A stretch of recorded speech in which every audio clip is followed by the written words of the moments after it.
L'illuminazione dell'elettrone vuole aiutarvi ad avere delle intuizioni. The electron's enlightenment will help us to have insights, but please do not say that PG affirms that repeating a mantra can cause electrons to enlighten. That was not my intention. Uccidi ogni senso di separazione. Kill out the sense of separateness. Light on the Path states. And this word kill means letting this illusion pass away by itself, without fighting against it, because this would only strengthen it. It will die by itself when you will dimly realize you are other than this. Every realization has to do with the known knower becoming one. Here is our beloved Krishnamurti. We have a quote by Krishnamurti that makes us grasp better.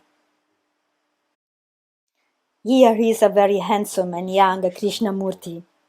He says, "There is a state of action in which both the experiencer and the experience are absent."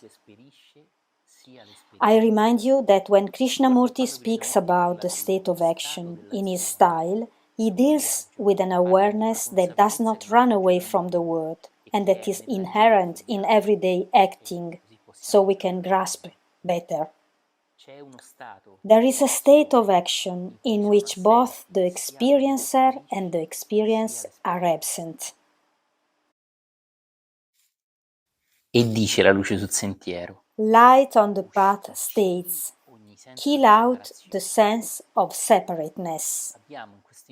During this meeting, we will show you some videos and maybe a sketch too. But before I read Ramacharaka's words, some parts I always repeat that this is no audiobook. We love audiobooks, but here we read only some parts, and we share them because they can enable inner clicks, which we have tried to playfully transmit to you by the quantum leaps of an electron. Ramacharaka says, "The sense of separateness that causes us to feel as we were made of different material from our fellow men and women, that make us feel self-righteous." Perhaps you know something about this feeling? Listen how beautiful. That make us thank God that we are different from. Do you know something about it? The advanced occultist, I remind you that Ramacharaka does not use the word occultist, meaning the one belonging to the third ray, with open chakras, with a violet crystal around his neck, and so on. The word occultist is nicer and plainer and means a person who has awareness of what is hidden from the awareness of others because they are not ready yet. Please do not think that an occultist goes around wearing a turban or dressed as an alchemist or an Essene. I have met people like this. They always introduce themselves saying, "Hello, I am an Essene, I am a wizard." Okay, I'm happy for you. They are always something, but we are more interested in the being beyond everything. They always want to identify with something. Here, the word occultist means the one who has awareness of what is hidden to most of the other. Very simple and very refined. The advanced occultist knows that we are all parts of the one life, varying only as we have unfolded so as to allow the higher parts of our nature to manifest through us. Here Ramacharaka is saying that a master, one who has done many inner clicks, would never feel to be better than others. They would never thank God. Thank is not the correct word, as it is rather pride and ego. But let's say they would never thank God for being different from those fools. They would feel that somebody could manifest higher qualities than others, But this doesn't mean these qualities are not inherent in the others too. Father Ballester did an example that I will always keep in my mind. This great man, to whom I would never be grateful enough, used this example coming from India, but this is not important. And I was a child, and he said, Pier Giorgio, that is not some Cuban mojito or any special drink. He said, if you have a sapphire and you throw it in the mud, does it worth less? The value of a precious gemstone, if you throw it in the mud, is it worth less? If you clean it,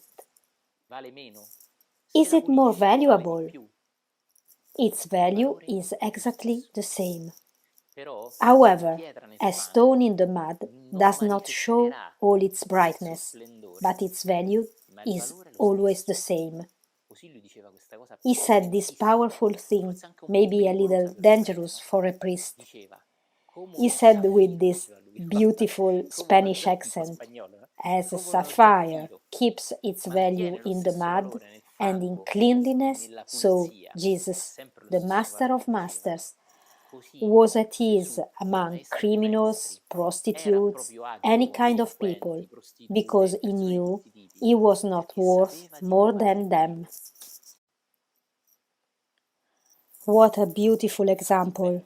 Dear Mariano Ballester left his body, and we can say these words now. When he was alive, he was risking. A part of the church was angry with him. But what a beautiful example. I really felt the beauty in the fact that Jesus was comfortable among people that the society considered of less value, and they were not, obviously, because he knows he was not worth more than them, exactly as a sapphire having always the same value. Dirty or clean, its value is not affected. However, some sapphires shine more than others. They show their purity and they emanate God throughout the world because they simply have done purifying inner clicks, taking mud away. But they do not worth more than others. That's why all masters, or even a person walking on the inner path, non-path, and being at a good point, would never feel better than others. To be better than others does not exist. You can shine more than others, but not worth more. Even the dirtier sapphire is valuable and shines the same way when it is clean. Keep this image in you. Let's go back to Ramacharaka's words. Il fratello minore, lo zaffiro nel fango, rappresenta ciò che The siamo lowly stati brother, the sapphire in the mud, is but as we were once, and he will someday occupy the same position that we now do. And both he and we will surely mount to still greater heights. And if he learns his lessons better than we do, he may outstrip us in development. If he is more open to inner clicks and does the leap as the electron from a level to another, opening up to grace. Life on the path says, and besides this, we are bound up with the lives of every other man and woman. I read this sutra again. Kill out the sense of separateness. And here is how we must let the delusive sense of separateness die. We must not kill it, but simply see that this separateness is not real, and for this reason you cannot kill it. It is not possible to kill something that doesn't exist. If I give you a knife and tell you, please, kill that shadow, you would only damage your knife, making a hole in the wall. But you cannot kill a shadow, because it is not real. If I ask you to kill the reflection on the water surface, you would stab or shoot towards a mirror image, but you will not kill anything. This is the sense of the word kill. Realize that there is nothing to kill, because it is not real. and not kill something. Paradoxically, this is really the meaning of let die. Let die the illusion that it was something real. Non è che ne sai qualcosa? Quando questo senso di separazione è considerato vero, e io magari ci vivo dentro senza neanche saperlo, when the sense of separateness is believed as real, and I may believe in it without knowing it, I can sometimes feel proud to be different from persons, let's say inferiors, and I could even be thankful for being different from them. Please, do not be an opportunist. Do you know something about it? I am saying this because I have heard people saying, I have the sixth ray, I have an alchemist certification. Do you know something about it? The following sketch can help us. Our sketches are playful, but they can be useful to see our inner sketches.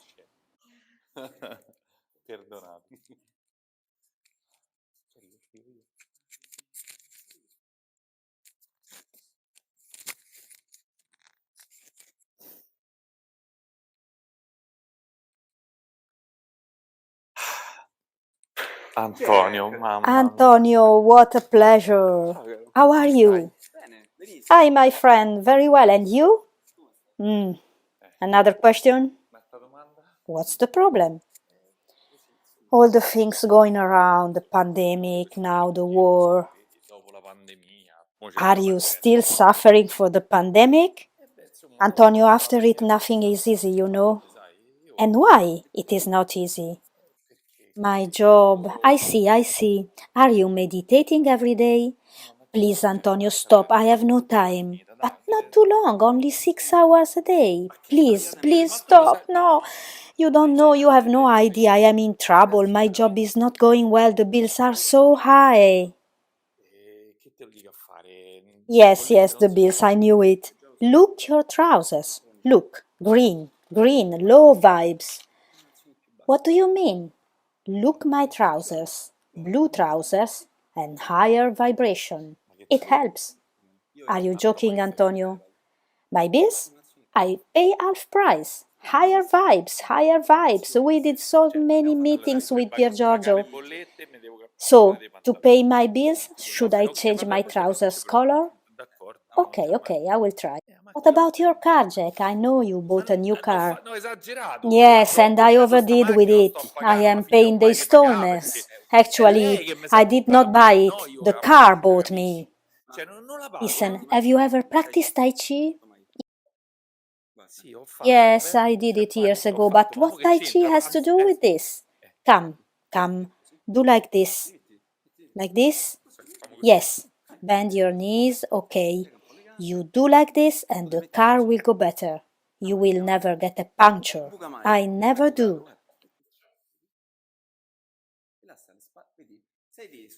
Relax, you are too tense. Why? Relax. Now my car will go better? Any problem now? Yes, one more problem, Antonio. I have an asshole friend.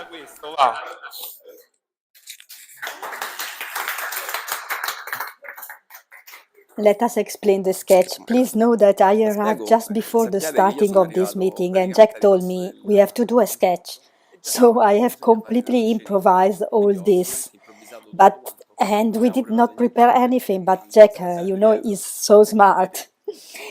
We playfully summarized the sketch, in which we made also fun of our practices as Tai Chi, meditation, and so on. One of the most common mistakes many do, me or Jack too, sometimes, is this turnover between I have many problems, I live a material life, and on the other hand, as I was in the sketch, I am superior because I am on an inner path. Actually, perhaps the one with more problems was me, not Jack, because I ran away from problems, pretending not to have any of them. In this sketch, we wanted to highlight it in a playful way, not teasing anybody. Please do not feel hurt and consider that all of us have lived these situations and it is important to observe them. I would like to underline that when we try to solve some others' problems, as Bodhi did with me, we do not realize that we are somehow judging them. The same way, when we think to know better than somebody how their problems could be solved, we are saying that this person is not able to manage their things as we would do. And so we think we are helping, but actually we are almost stigmatizing the fact that they are not able to manage while we know well how to do it. It is a subtle and almost imperceptible thing, but it happens. Showing how we would manage somebody else's life make us feel very well, as if our life is all right, and we do not need to change anything, as we are even able to manage others' life. In these dynamics, we can see very well the misunderstanding about the fact that the value do not change. It is so beautiful, the example by Father Ballester PG shared with us. Very, very powerful.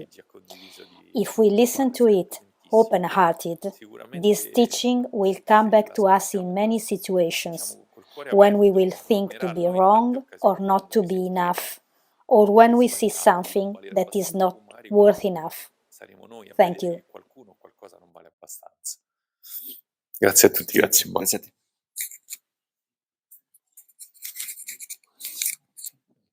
Grazie. Hai una cosa sull'interdipendenza del Buddha? Sì. Ok, preparati.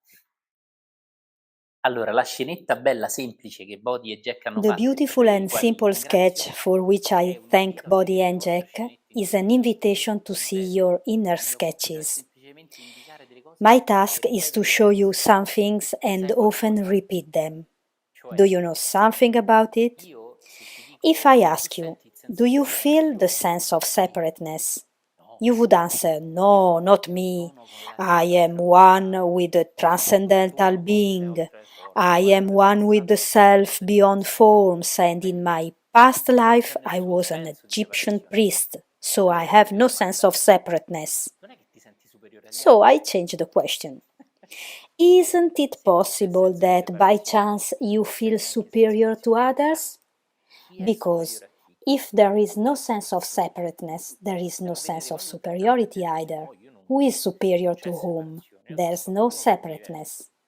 When someone says there is no separateness, I am one with the universe, I am so one that I feel superior to others, this means that there is separateness. In your family, in your past, in your personal legend, have you been unconsciously given a sense of superiority? Some even have an illusory superiority due to their family surname. You are a Smith. Oh my goodness! Once I met an elderly man considered a wise man. His son had lied to me, and after that he had disappeared. So his father came to me and said, "My son could never lie, as he is a Smith, while, on the contrary, I could lie, as I was a Caselli."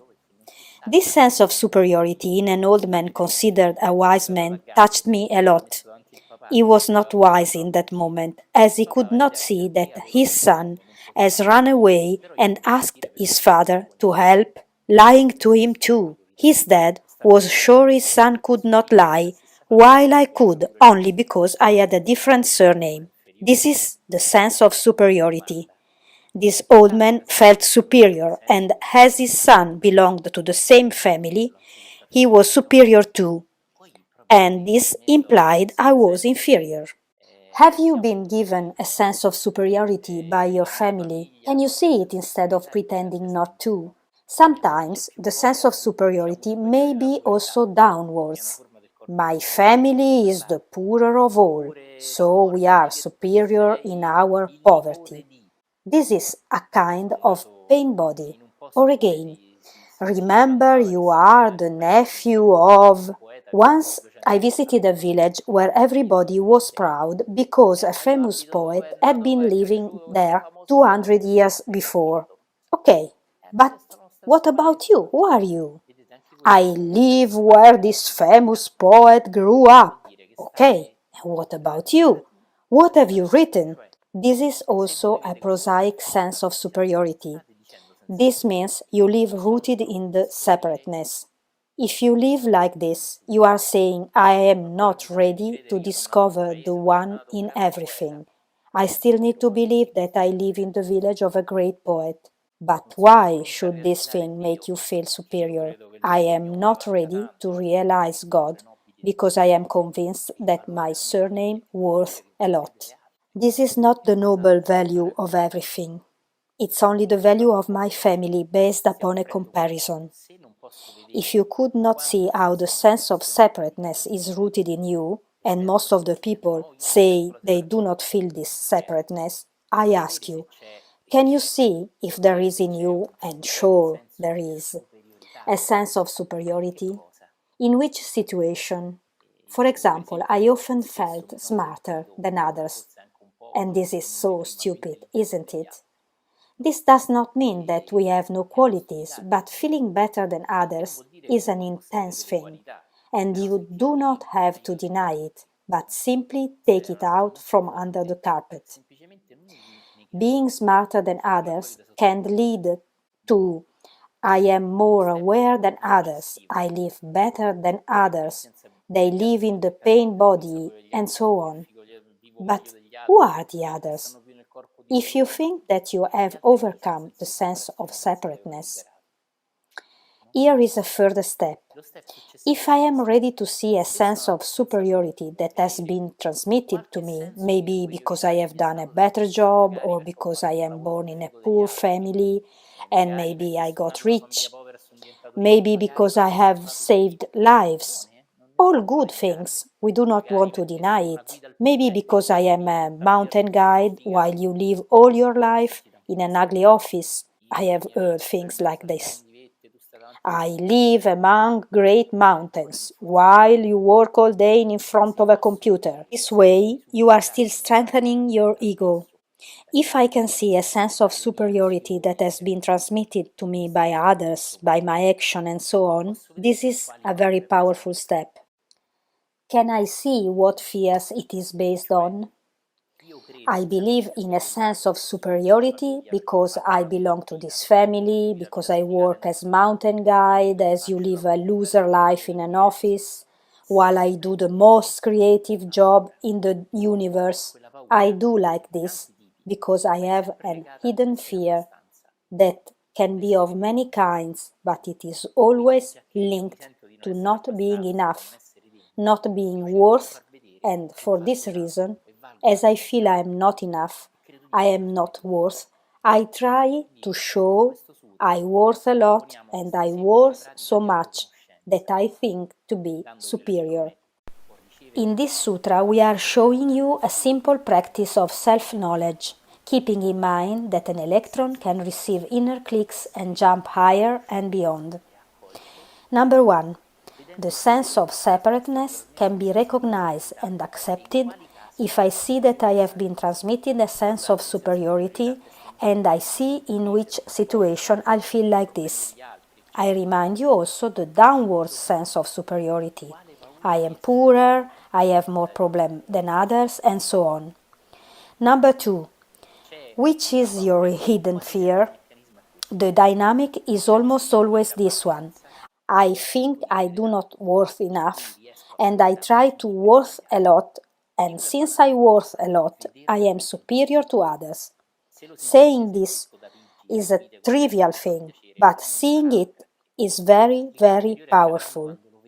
If you are listening PG and you are nodding, I am happy, but this will not help you. The inner clicks will happen when you will see this in you. Is there a sense of superiority in you? And you may abstain from sharing it on Facebook. Please simply say it. In which situation? Has it been transmitted to you by a parent or by your job? Did you create this illusion thinking that you are more creative than others?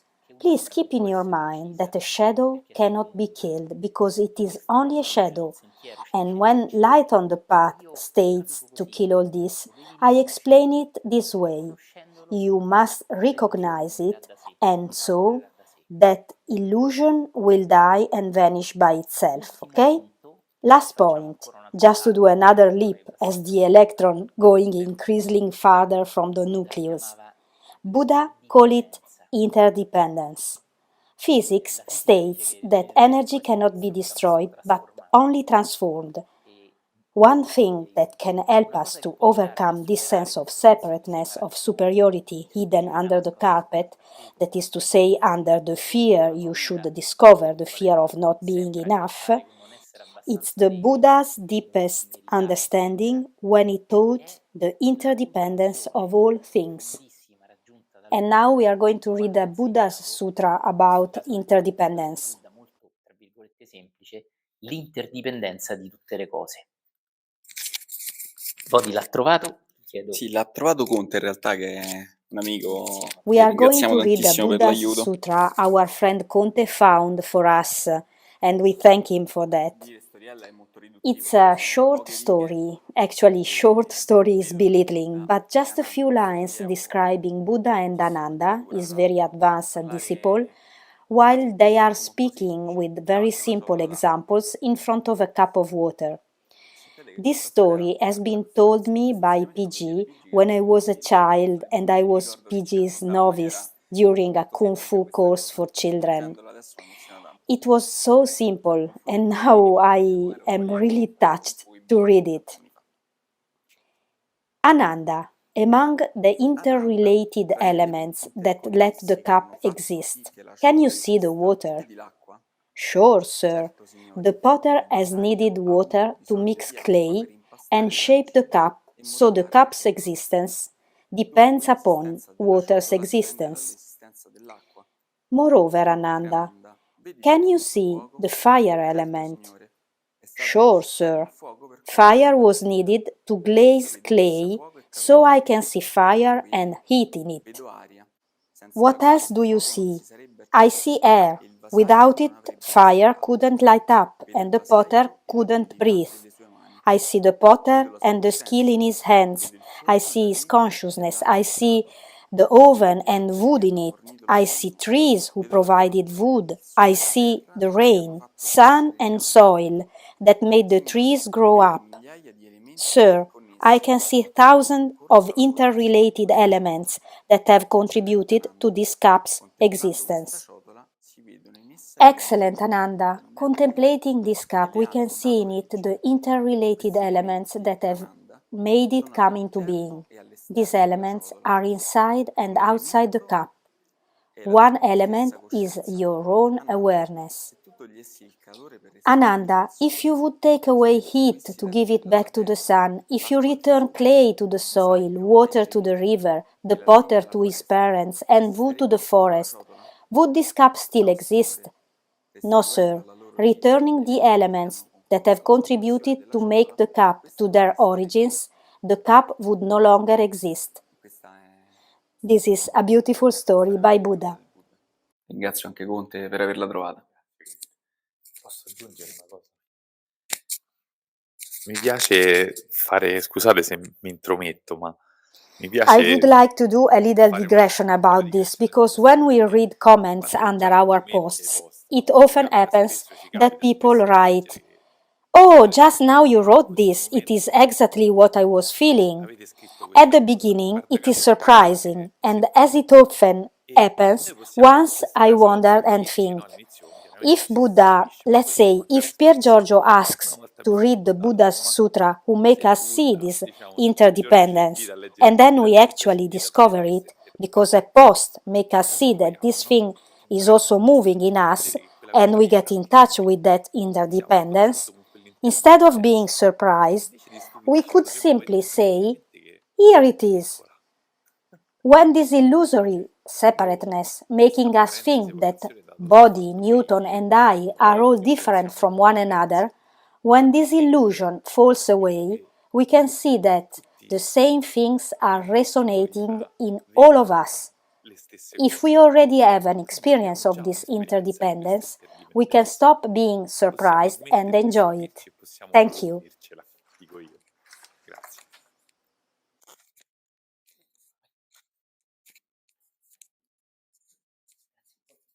Grazie Jack e grazie Boti.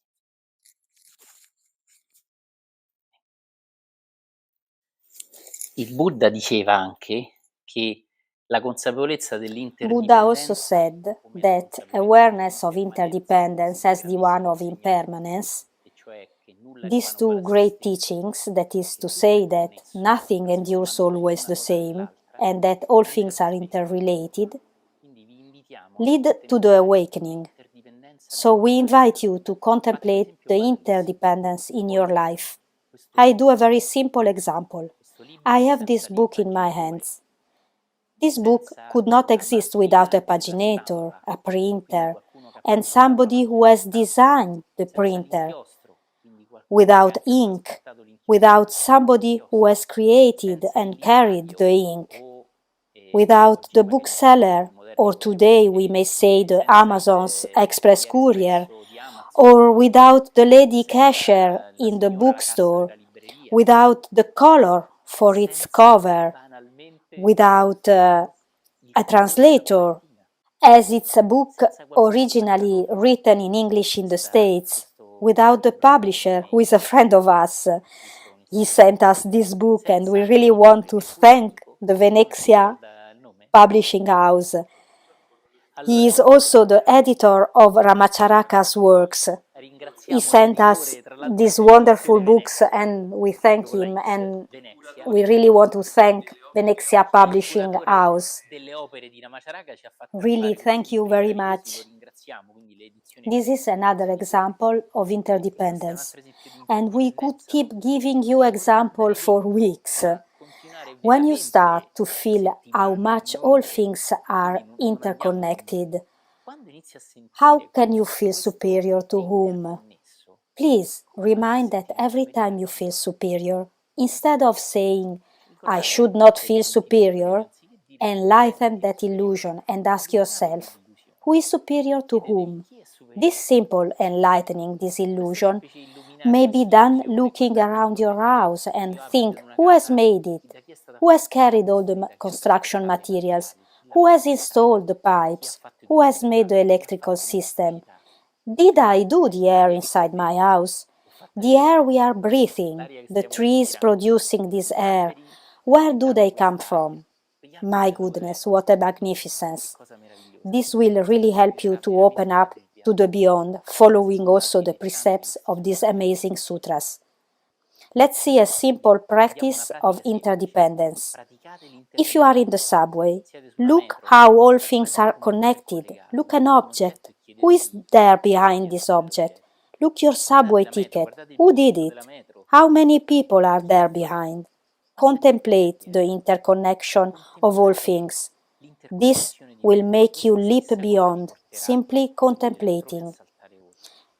Use your time and nurture your intuition about interconnection of all things. Anything you look at, ask yourself, who is there behind it? You will connect with carriers, parents, children, everything will connect, even clouds, rain, the sun. The color of this book's cover would not exist without the rain and sun. So everything is connected at a very wide level. Let's read again Light on the Path. Bene, rileggo questi sutra. Uccidi ogni senso di separazione. Kill out the sense of separateness. Kill out desire of sensation. Kill out the hunger for growth. Yet stand alone and isolated, because nothing that is embodied, nothing that is conscious of separation, nothing that is out of the eternal can aid you. Learn from sensation and observe it, because only so can you commence the science of self-knowledge and plant your foot on the first step of the ladder. grow as the flower grows, unconsciously, but eagerly anxious to open its soul to the air. So must you press forward to open your soul to the eternal. But it must be the eternal that draws forth your strength and beauty, not desire of growth. For, in the one case, you develop in the luxuriance of purity, in the other, you harden by the forcible passion for personal stature. Dopo l'interdipendenza, cari amici, e giacché non vogliamo rendere questi incontri troppo lunghi, ne leggo ancora una parte, ne leggiamo, prima di chiudere questo incontro. Leggo ancora le parole di Ramacharaka, solo in alcune parti. Qui Ramacharaka dice che un'altra cosa da tenere presente per andare oltre il senso di separazione illusorio è ciò che comunemente giudichiamo come peccato spesso non è altro che ignoranza. Ma se ci trovassimo esattamente nella stessa posizione di coloro che lo hanno commesso, con lo stesso grado di educazione, con lo stesso temperamento, nello stesso ambiente, crediamo davvero di poter fare meglio di loro? A friend of mine told me about favelas in Rio de Janeiro. He is married to a Brazilian woman, and he often goes to Brazil as his wife is from this beautiful country. He told me about children in the favelas, where if you go around with your Italian, your Roman face, with your foreigner face, it may happen that these children, as piranha fishes, may jump on you and take all your belongings off. As my friend is a foreigner too in Brazil, he has dealt with these children, but luckily he had nothing valuable and precious on him, but they nevertheless took his shoes and t-shirt. So he went home in his underwear. My friend is a meditator, and I like very much what he told me about that. He said, if me, instead of being born from my parents, I were born from these children's parents, maybe always absent, and if I had been living in a hut without any water, without any electricity, would I have behaved better? And he said, laughing, me, I would have probably behaved even worse. I didn't even get injured, he said. Eventually, they just took off my clothes, but nobody treated me badly. Me, he said, I would have probably behaved even worse towards the rich foreigner, and I would have been probably felt satisfaction in injuring him. So it's trivial, yet these inner clicks, dear friends, may be those which bring us beyond. I also greet my Italo-Brazilian friend and thank him for this beautiful example. I read two other lines. All life is on the path. We are all advancing slowly, often slipping back 2 feet for every 3 we advance, but still registering a net advance of 1 foot. And all are really trying to do the best they can, although often the appearances are very much against them. None of us are so very good or perfect, then why should we be so ready to condemn? Let us lend a helping hand whenever we can, but let us not say, I am holier than thou. Listen how beautiful. Another example comes to my mind. You may know one of the greatest wrestlers, Mike Tyson, and perhaps you know his trainer, who in fact was a master, Cos D'Amato, also Italian, by the way. Look how beautiful this picture is. By the way, Cos D'Amato trained Muhammad Ali as well, another great wrestler, not only good but really fantastic one. Tyson will say in one of his beautiful autobiographies that I read years ago with great interest, that he was aware that without Cus D'Amato, who had been a master to him, not just a coach, a true soul master, he would have probably ended up in prison, or perhaps even got killed because he was a street thug. It's a very beautiful thing because it has somehow to do with the example about the kids in favelas. And I really love to remember that the master, like in this case Custamato, take a look at Tyson's face. He looks like a very big baby, one of the greatest wrestlers in history. He had even been a thug in the past on the streets. He was having fights around. He wouldn't have ended up this way. Perhaps he was not a master, Tyson, yet he was a very prominent wrestler, and this thanks to an old man whom we call Coach. In fact, he was a master too because he helped Tyson to blossom where he otherwise would have become a hooligan, a man angry with rich people, a man angry to those born in a family with a better house, with more money than himself. By the way, he himself would have become very rich, thus getting to know the other side of life. All this thanks to his master right here. Che fa sparring, perché dura un minuto è gioioso. Guarda se lo trovi col telefono, non serve ora. Ok, sì. Guarda se lo trovi che poi quando chiudiamo tra poco lo facciamo vedere che è bellissimo. I read on a bit more. Will you hold out, won't you? Let's go on a bit longer. Is it too late? Our friends here from Milan are used to go to bed early. In Milan at 8:15 p.m. everybody goes to bed. As you can see, we Southerners are more awake. So I'd like to close with the beauty of this sutra, where the attention is brought on a paradox. The sutra says, kill out the hunger for growth. A lot of people want to meditate, to practice inner paths and presence to grow. And the light on the path tells us, kill out the hunger for growth. It's so beautiful. And then it tells another thing, kill out the sense of separateness, yet stand alone and isolated. Tutti questi paradossi, un po' come un koan zen, servono a portarci oltre i due lati del pendolo, no? Quindi ora potremo interiorizzare meglio queste parole. All these paradoxes, a bit like Zen koan, are meant to bring us beyond the two sides of the pendulum. Now we will be able to interiorize better these words. Some time ago, I wrote a Facebook post where I said, it's only when we are really able to be alone that we find out we were never alone. Ramacharaka says, let us learn to stand alone. We must learn this lesson in order to advance. Each must stand squarely upon his own feet. Each is accountable for his own acts. Each must reap that which he has sown. Each soul must work out its own destiny, and no other soul may do the work of another.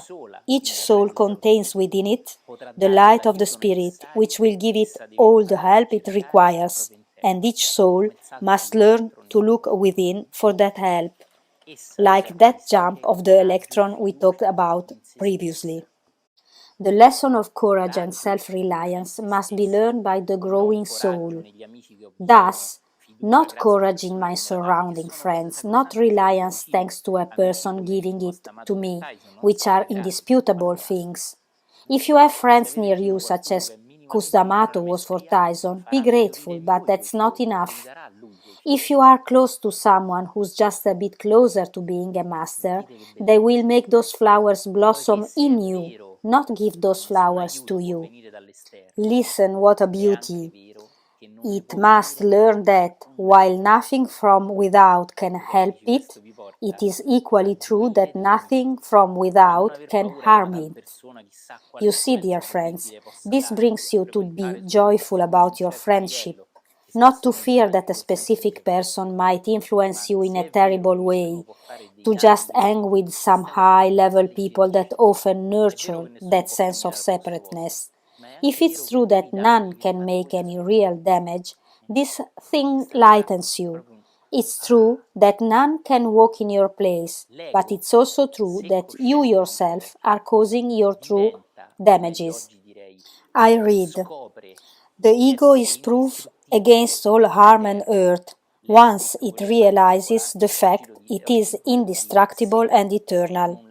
Ego here is written in capital E, Today, we would call it self, not ego, the personality. Here it quotes again Arjuna and Krishna. Water cannot drown it, fire cannot burn it.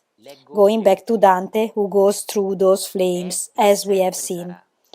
I read the last few lines. It is and always will be. Eternity within us.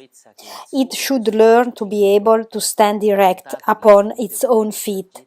If it needs the assurance of the presence of an unfailing helper, one that is possessed of unlimited power and wisdom, let it look to the eternal.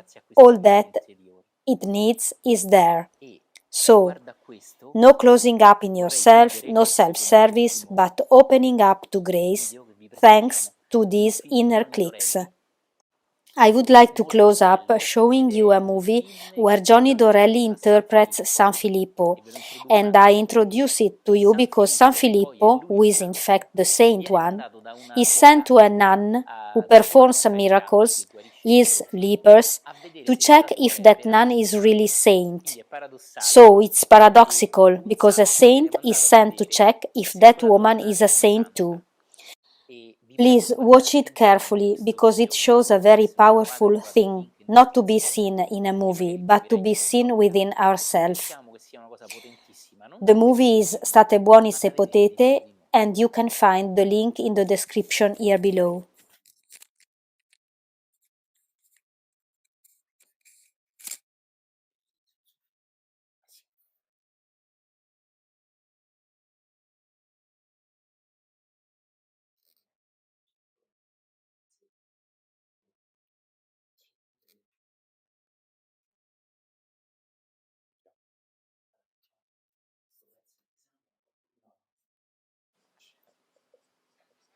Holy Father, please go check it out. Why me? Because you are keen on the matter. Go and report back to us. Yes, Lord. Good.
Hey, yes, don't you see the miracle? Miracle? Miracle! Miracle! What shall I do? Let's go, let's go. She's performing a miracle.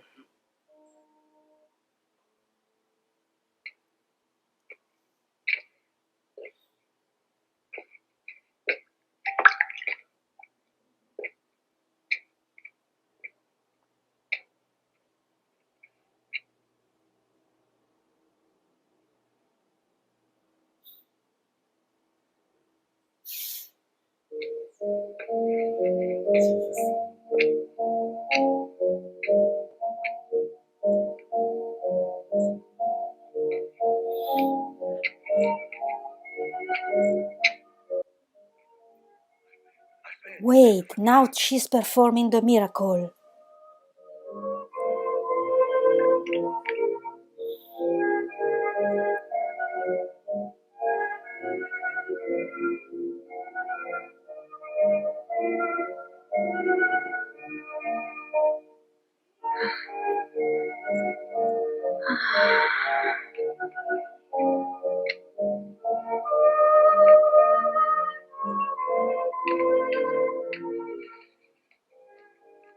It's incredible. What? Didn't you see? The Grace is not a leper anymore. Wow, she's very good.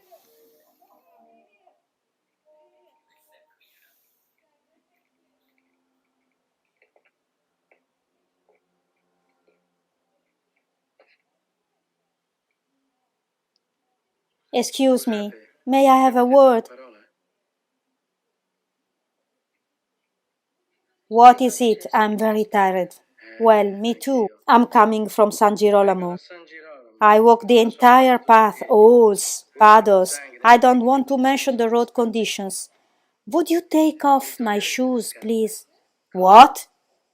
I meant if you could gently help me. How dare you, sir? I am God's servant, not yours. This is the only thing I wanted to know. So, with so much pride and so little humility, it is very difficult to perform miracles. She is not going to make any more.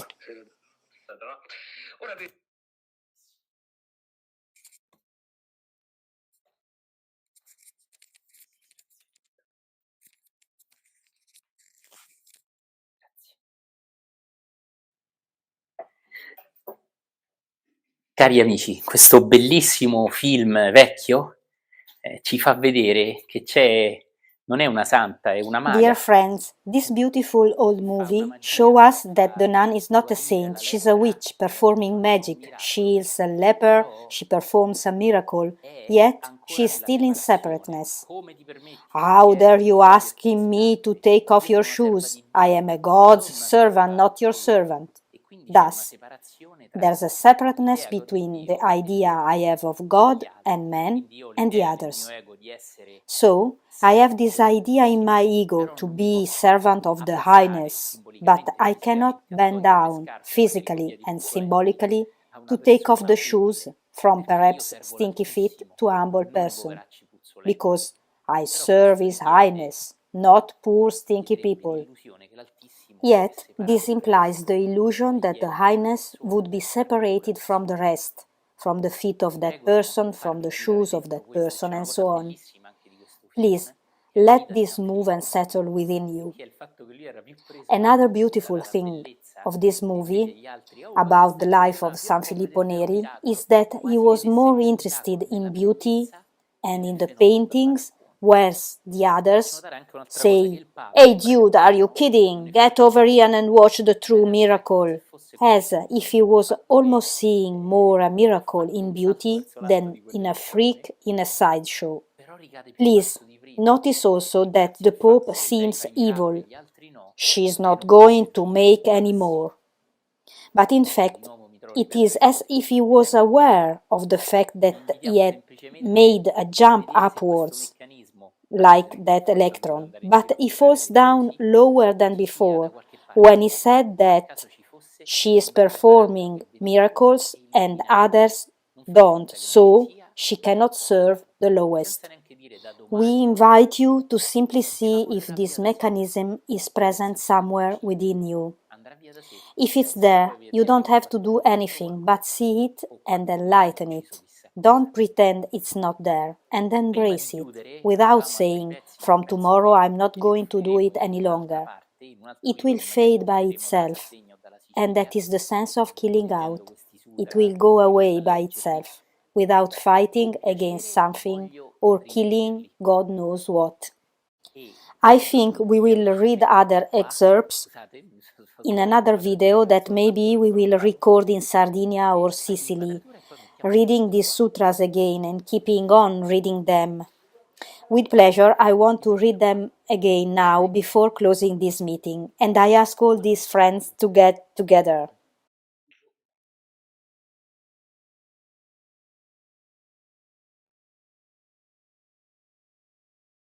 Sento qua, sembro l'unico in piedi, sembro la vetta e gli altri sono tutti.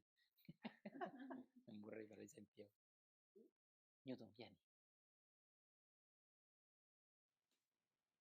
Allora, ricordandovi che vi vogliamo un gran bene, oltre le apparenti distanze vi vogliamo un bene So vero. reminding you that we love you all very much beyond the outward distances. We love you truly. I thank Pepe, Api, Jack, Cujo, Newton, Bodhidharma, Riccardo, Annalisa, Verdiana, Massimo and Odi, but also Ulisse and Darky, a black Labrador downstairs who didn't show up, and above all of you, dear friends, with a lot of love. I invite you to please let these words enter in silence with calmness. Close your eyes for a moment and let them go down to your belly with calmness. Uccidi ogni senso di separazione. Kill out all sense of separateness. Kill out desire for sensation. Kill out the hunger for growth. Yet stand alone and isolated, because nothing that is embodied, nothing that is conscious of separation, nothing that is out of the eternal can aid you. Learn from sensation and observe it, because only so can you commence the science of self-knowledge and plant your foot on the first step of the ladder. Grow as the flower grows, unconsciously, but eagerly and anxious to open its soul to the air. So must you press forward to open your soul to the eternal, but it must be the eternal that draws forth your strength and beauty, not desire of growth. For in the one case, you develop in the luxuriance of purity. In the other, you harden by the forcible passion for personal stature.